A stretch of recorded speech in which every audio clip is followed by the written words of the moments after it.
Diré una cosa, no vull ficar-me tècnic, però una reforma de la legislació local a nivell estatal del 2003 exigeix la creació d'òrgans i elements de participació ciutadana. Nosaltres aquesta moció l'haurem presentat en 4 anys 5 o 6 vegades. 5 o 6 vegades, sempre ens la tomben. Però és que jo crec que el resto de partits tampoc la volen, perquè tenen una altra concepció de la política molt diferent. Sempre ens la tomben i algo que a mi me va ficar els pèls de punta.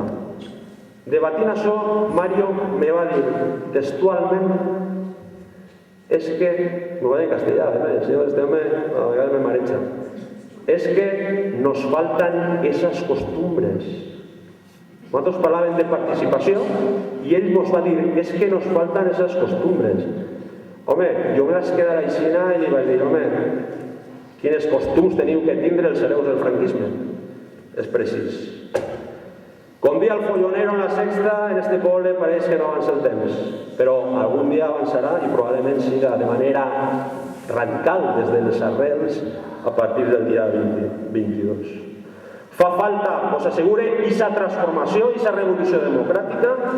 Fa falta més que mai, més en temps de crisi, que els palos sempre van els mateixos. Ara és el moment d'organitzar-nos, ara és el moment d'estar ahí, de donar respostes. Tanmateix, nosaltres no vos demanem que confieu cegament en nosaltres.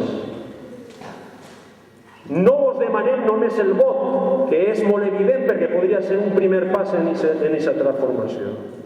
Nosaltres no vos vendrem aquest producte superficial i elitista, aquesta concepció sectària i endogàmica de la política, dient-vos que som els millors, que som molt guapos o que estem a un tot preparats. No vos vendrem aquest producte perquè no creiem que la política siga això. No volem el vostre vot per a nosaltres fer després durant 4 anys el que vulguem com si fórem una ell privilegiada. Volem la vostra participació en el dia a dia, tots els dies, i a tota hora, diversa i plural. El canvi tindrà que ser col·lectiu i obert a la ciutadania. És per això que tindrem que fer-ho entre tots. És necessària la vostra participació, insistits, no només votant. La dels que esteu així i també, per supost, dels que no han vingut. Per assolir definitivament una transformació social definitiva i que no tindrà una tornada enrere. Era el que pensaven que podíem encetar en esta legislatura passada quan el PP se va quedar en minoria i ara no ens podem permetre que el PP obtinga la majoria absoluta i tampoc podem permetre que si no l'obté els rellotges continuen parats al nostre poble i per això és Guerra Unida i nul·les. Se conforma com una ferramenta, només com una ferramenta en les vostres mans fonamental per a encetar aquests canvis. Si no ho fem ara, ja no sé quan tindrem que fer-lo. Fa 4 anys, i Vicent, perdoneu, m'estic allargant massa. Queden 30 o 40 segons, probablement.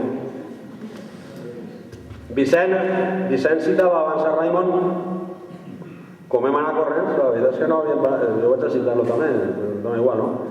Diu, fa 4 anys, en este mateix local i en la mateixa circumstància, jo vaig parafrasejar a Raimon, que és un xic de Xàtiva, dient que nosaltres venim d'un silenci antic i molt llarg i que la nostra lluita és sorda i constant.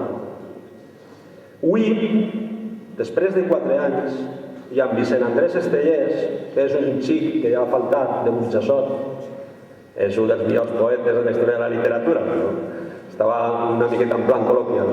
Vicent Andrés Estellés, parafrasejant-lo també, vos dic que després del nostre silenci estricte caminem decididament. El camí pot ser siga llarg i tortuós, no serà fàcil, però val la pena encetar-lo. Companys i companyes, salut i endavant!